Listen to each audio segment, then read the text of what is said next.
السلام عليكم ورحمة الله وبركاته. رجعت بأكلة طيبة رمضانية بدها تعجبكم كتير. هي القطايف بالجوز والقشطة، سهلة وعلى بركة الله. بسم الله. بدنا كاسة طحين وكاسة سميد ومعلقة صغيرة بيكنج باودر ونص معلقة صغيرة بيكنج صودا ورشة ملح ومعلقتين كبار زيت. المي شو بدنا العيارات اللي تركن عليها. بدنا كاس بين الكاستين والكاستين ونص مي فاترة سريناها سميكة، بنحط لها شوية مي أكتر. هلا شو بنسوي؟ بنخلطهم مع بعض كتير وبنتركهم لشي ساعة لحتى يتخمروا.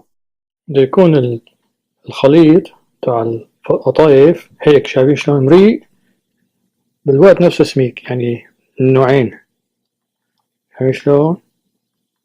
والمعلقة شلون بتزع عليها، شايف شلون بتزع عليها من وراها. هاي أحسن شي للخليط وبيبقبق من سوا من تحت. اسمعوا صوته، سامعين صوته؟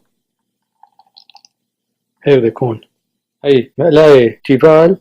هلا بنحط عليها بعد ما عم نحميها على الوسط قطايف وحدة وحدة هيك لحتى تبقبق وتنشف ويصير لونها شوي غامق. هلا وتستوي من قيمة نسوي غيرها هيك ليكملوا كلهم. اللهم صل على النبي، شي حلو كتير.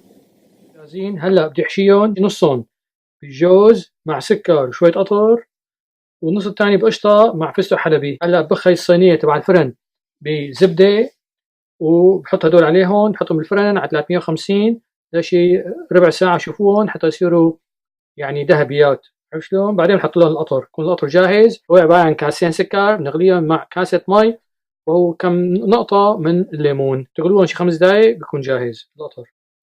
هلا بنحشي شوية